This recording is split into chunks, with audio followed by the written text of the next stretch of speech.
Hey, it's Matt Pinfield. Welcome to KLOS New and Approved. And my guest tonight is a great friend of mine. His name is Chris Daughtry. Chris, great to see you again, man. How are you? You as well. You as well, Matt. I'm awesome. I'm awesome. Hope you are.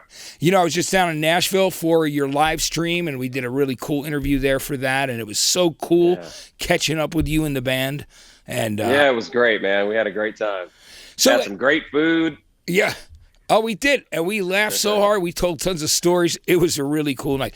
One of the things that was really cool is that I found out that your bandmate, right, Josh Paul, who plays bass for you, right, was in Suicidal Tendencies, right? Also, but he was the little kid in the Boys of Summer video with Don Henley. He's a kid playing the drums, right? And tell me about it. When you found that out, what did you say? He's very he kind of keeps these things to himself. So I didn't find out until he was in the band for a few years before we found this out, and we were like, dude, how would that not be the first thing on your resume?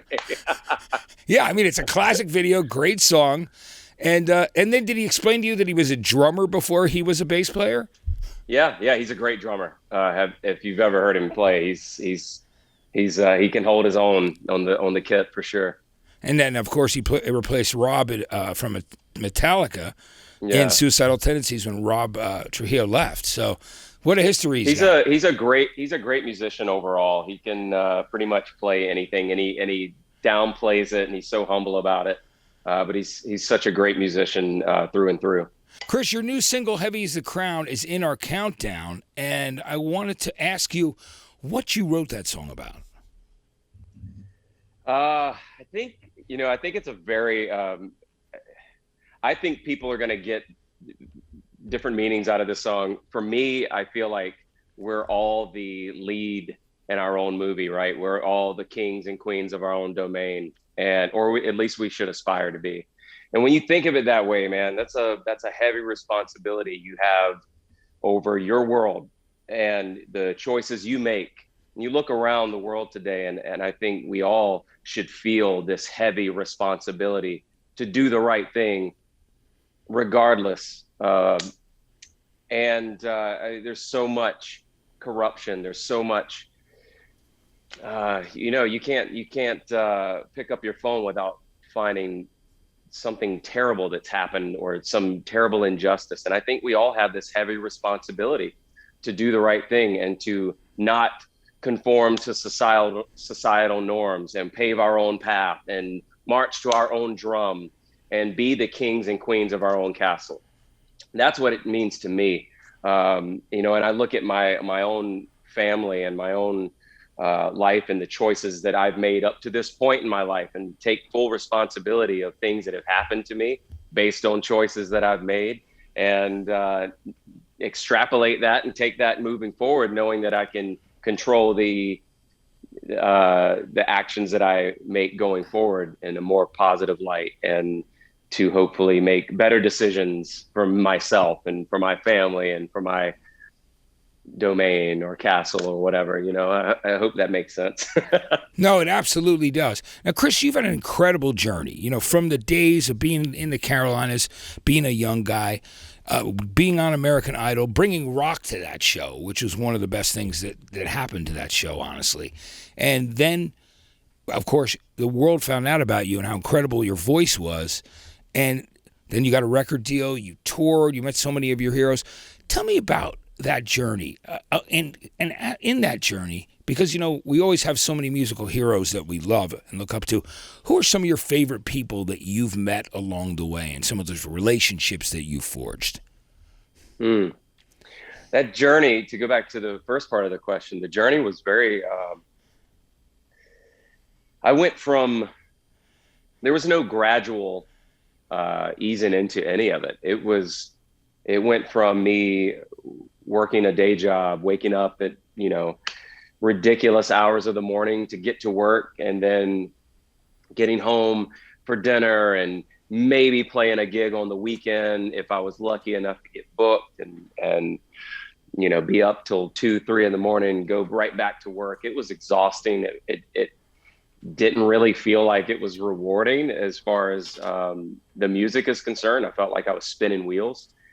Wasn't really getting noticed. We were in an area that wasn't really, it wasn't a hot spot for people to come scout for talent, So I just felt like there was really not a lot of opportunity to advance. And so when the opportunity came for American Idol, after I didn't get accepted on Rockstar NXS, which, by the way, I auditioned for that. I tried out for American Idol, and it was like overnight, life changed. I'm in LA. I'm living for music. I'm doing music. I wake up and that's all I do. I'm rehearsing. I'm singing more than I've ever sang in my life in one given time. And I loved every minute of it. It was exciting. It was new. It felt like everything was moving in a direction that felt closer to my goal. And, going on that show, my only goal was to hopefully get more gigs, maybe I can be a regional musician and pay the bills just playing music. That was my short-sighted goal. Let's just play music, not have to work a day job, and be happy. A lot of my idols weren't on the covers of tabloids and causing trouble, and they were making music. They were putting out great records. They weren't the celebrities we look at in regards to the Hollywood life. And that was cool to me. I just wanted to make music. I didn't want to be a tabloid front runner or on the cover of these rag mags or whatever you want to call them. I just wanted to play music. And so I was thinking, I'll get on the show. If I get on the show, I'll last a couple weeks and that'll get my name out there, and wow, did that turn out way better than I expected. And it literally felt like what you were mentioning. I was meeting heroes left and right. And, one day I'm standing in front of Prince. One day I'm hanging out at the Hyde Lounge with Ed Kowalczyk and, shooting the shit with him.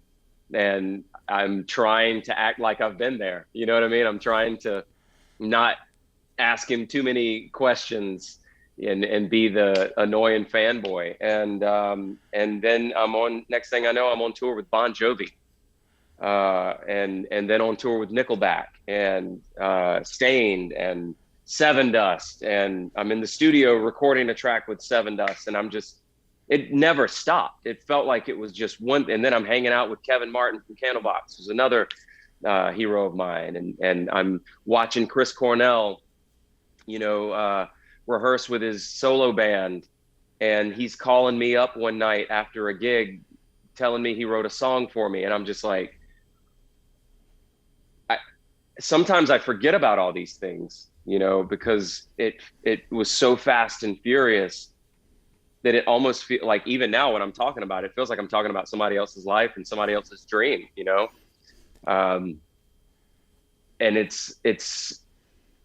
I think it was one of those things where everything was happening so fast. I never really got the chance to sit back and go, that happened, or that happened. There was no decompress. I felt like I needed a therapist after every situation, just so I could, really let things sink in what's really happening to me, because it felt so far removed from just a couple years prior to that.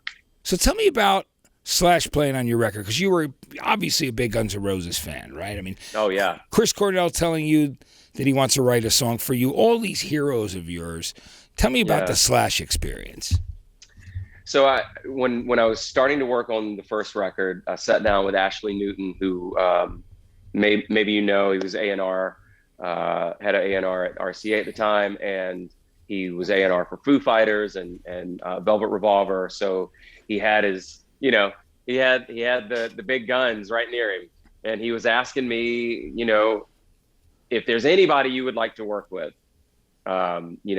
just give me a list just throw it out there. And I said, it'd be cool to have a guitar solo from Slash. And he goes, I'll call him up. And I was like, okay. I'm thinking, there's no way he's going to say yes. Whose record is it?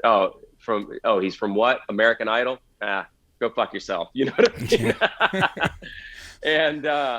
and Ashley called me up and he was like, "Hey, Slash is down to do it. Can you be in the studio at such and such day?" And I'm like, wait, he said yes. Has he heard the song? He's like, "Yeah, I sent him the song." And I wrote the song with Brian Howes. And I remember when we wrote the song, we're driving down Sunset Strip and we're blasting it. I'm like, this has such a Guns N' Roses feel to it. It would be super cool if we got Slash to do it. And that was just a, pipe dream at the time. Here I am in the studio. He pulls up in his Aston Martin, baseball cap backwards, ripped up jeans, gets his Les Paul out of the car. And I'm walking up like, "Hey, can I carry your guitar for you?" I'm like, I'm super nervous. I've never met this dude. And he's larger than life to me. One of my favorite guitar players of all time. I always, I never wanted to be a guitar virtuoso, never will be, but there were certain people that when they played guitar solos, I wanted to learn them. Kirk Hammett, James Hetfield on Nothing Else Matters, and Slash. And I remember one of the first solos I learned was "Don't You Cry" or "Don't Cry." And I always loved his style. He had so much swag and how he laid back in it, and he just felt every note, and it felt like something you could sing to. So he was always my number one guitar hero. And here I am working on my first major record, and he's recording on it. And I don't feel like it's my record all of a sudden. I'm like asking him permission if I can come in the room and watch him, and he's like, "Dude, it's your record," And I was like, okay, I didn't know. I didn't know if he was going to be precious about it, or just like, I like to work alone or whatever. And he just literally ripped for about a half hour and changed tones and did a bunch of stuff and sat outside and smoked cigarettes with him, because that's what you do when you're hanging out with Slash. And he was just so cool, so laid back, like the most down to earth. And I could have asked him a million questions, but I didn't. I just wanted to, just sit in the moment and bask in his presence. And he ripped a bunch of solos and said, "Y'all can chop up what you want, and if you like any of it, and do what you want." And it was just so chill about it. And I think I've seen him a couple times since. We got to perform with him and Chad Kruger on it was Clive Davis Grammy party. We did Born on the Bayou, and he shredding on that, and it was a lot of fun. That was probably one of the most rock star moments on stage. I'm standing ripping with Chad, and then to my left or my right is Slash with a cigarette hanging out of his mouth, and he's just shredding. And I was just like, this doesn't even feel like real life. It's amazing. So, one of the things I want to talk about before we have to wrap is the new album, because this is fully independent, and you've definitely gone in this great rock direction, back to the roots of stuff that you love. And you played me some stuff just some roughs that you were working on when I was down in Nashville, and I was blown away by it. There's so many really great songs. So talk to me about, to your fans, about what they can expect, what's going to be coming next, and how you're going to roll that out.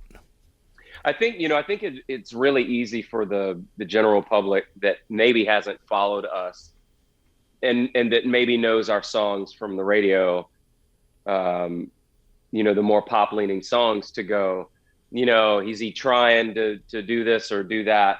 Why the sudden switch? And these types of songs I turned in almost every record. And it got to the point where I stopped turning them in because there was so much pushback. It was as if I didn't have anyone to back me as a rock artist. And it was like, yeah, but we need to go in this direction. So when I was fully independent, it was very clear to me the kind of record I wanted to make, very clear to me who I wanted to work with and the type of songs I wanted to write. And I'm just so happy to be embraced by the community again. And the love and support that we've gotten from the rock community has been, up to this point, has been incredible. I was expecting to drop World on Fire, and everybody kind of passed it off as a, that's just, Daughtry trying to do something different. And man, the response has been so genuine, and it feels so good to feel that love. And I guarantee this is the record that fans have been wanting from us for a very long time. And I can't wait for them to hear the rest of the record, because it's not just these two songs. It's, as you already have heard, I feel like there's been a lot of heart and soul, blood, sweat, and tears poured into this record. It's in the process of getting finished up by the rest of the band right now. They're playing as we speak at home, cutting tracks, and we've already started sending stuff to get mixed, and it's shaping up. It will be done this year. It will be out this year. We just don't have a date set aside yet, but I can't wait for everybody to hear it. That's great, Chris. And, we played World on Fire a lot, and are playing Heavy is the Crown right now. It is in our countdown. I want to say thank you so much for catching up with me today. Thank you. Thank you for having me, man. I really appreciate it, and I've always respected you and always grateful for your support and getting the word out there about us. And much love, my friend. Absolutely. Chris, well, thank you so much. Much love to you as well, my brother. And always good to see you, man. You know that? You as well. You're looking good, man. Yeah, thank you, Chris. And so are you, man. We, even during the pandemic, we made it through it, in a good way. Absolutely. I was determined to come out better. It's definitely working for us, which is a great thing. Thank you. Chris, we'll speak to you soon. Thanks so much for checking in, and we'll catch up with you when the record comes out, okay? Absolutely. Good to see you, my friend. Great to see you. It's Chris Daughtry. And the new single is Heavy is the Crown. You're watching KLOS New and Approved.